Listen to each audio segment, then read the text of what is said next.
It is time once again for another fine amateur model build. That would be by me.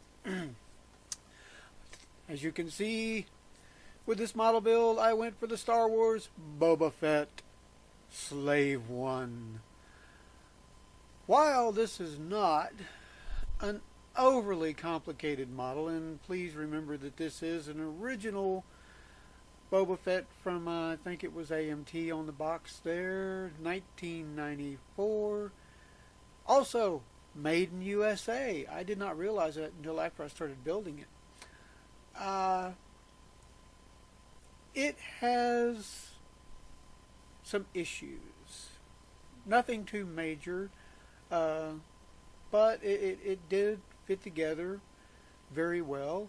Not exactly pleased with the way the mounting of, I guess you would call it, the body dish around it connects to the overall body of the ship, but you can make it work.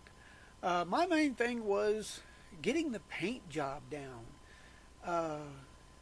It's not a really complex paint job, but if you want it to look, at least for this size model, at least decent, you want to try to do a good job. So I had to do some masking. I went and bought some Krylon spray paint to kind of match that outer dish color, which I think I did fairly well with that. And I looked at a lot of different pictures of Boba Fett's ship. Also, you're going to notice a change in the video. I'm trying a new camera. This is, the first part of the video here is of the phone with the app, using that. And then you're going to see a switch of position where I have a new camera that does time lapse. And there was a lot of technical issues with that particular camera that I did not know in advance. It does not matter what size card you use in it. It still has a problem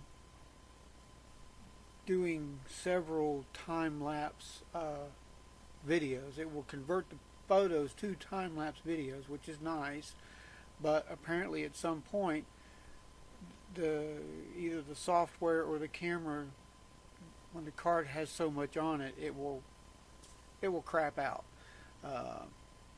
But I managed to piece this together and figured out what to do to use it. Yes, there I am getting that nice paint job on the bottom section where the engines and everything are. I was going to thought about adding some detail to that, but overall the detail on the bottom part of the mechanics is actually fairly accurate and nice, and there's really not enough room to add much on there. And I just didn't want to take the time to do it because it was already detailed enough. All I had to do was just paint it up to make it look cooler. There were several colors I did not have that I had to kind of mix myself to get them the way I wanted it. Yes, there we go. There's the new camera. Position changed a little bit. I'm going to have to work on that positioning because I tend to hold the model close when I'm working on it and it gets out of sight. Sorry about that. But you're not really missing a whole lot. I don't know what else I can say about that, but okay. Adding the, I did see some nice stuff online where one guy took a slightly larger model and added lights and stuff to it. Oh, he did a really nice job on it. So I was very impressed with that. Me, I was just impressed that I managed to get the at least the painting on it the way I wanted it to. Oh, there we go. Putting that all together. Remember, always do your painting before you place some stuff. Although, I did make a couple of somewhat major boo-boo on here.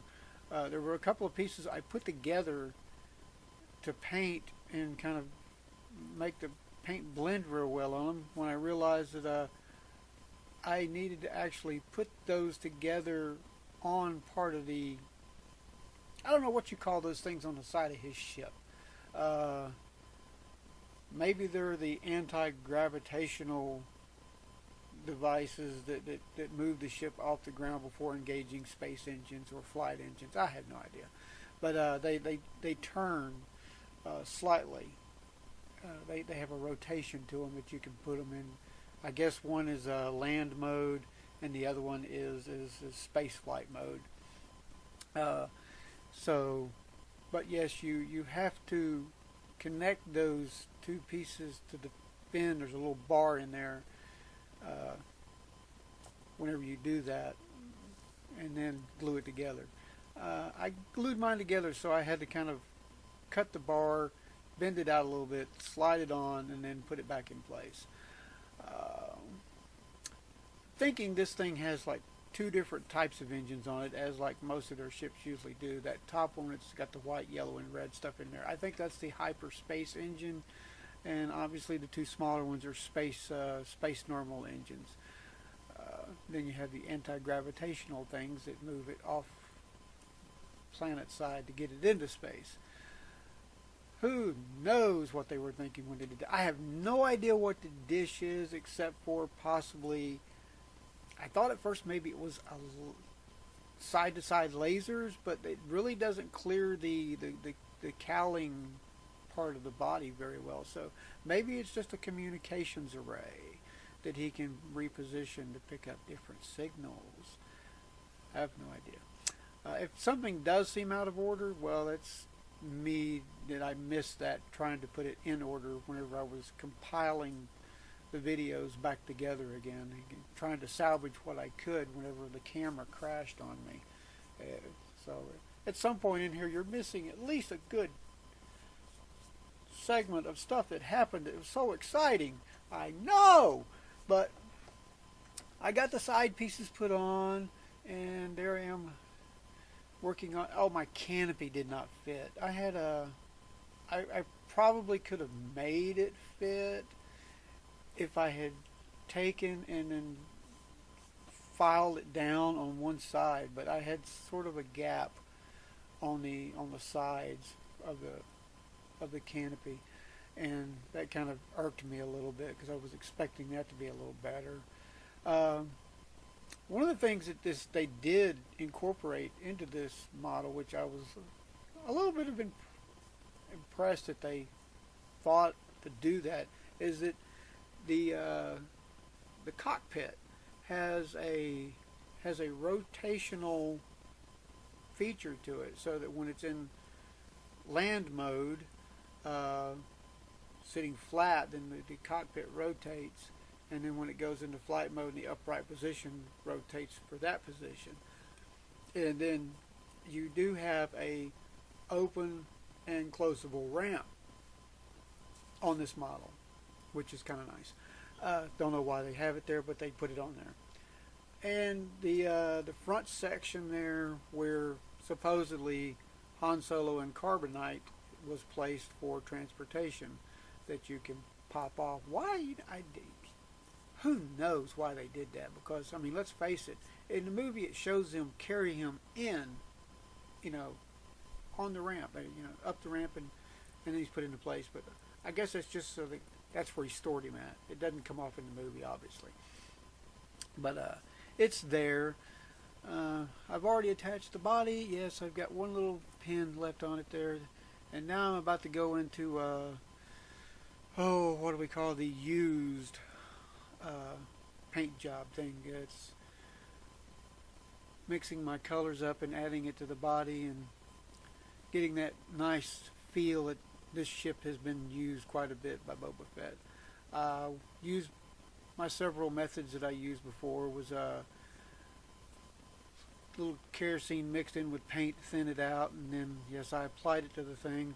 Then I dabbed a paper towel into kerosene directly, and then rubbed it across the body to remove sections and pieces and places of it to give it that kind of worn, used look.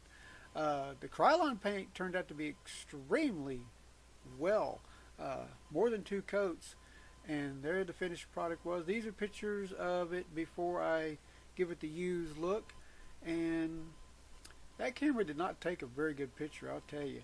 And then the next one's coming up here.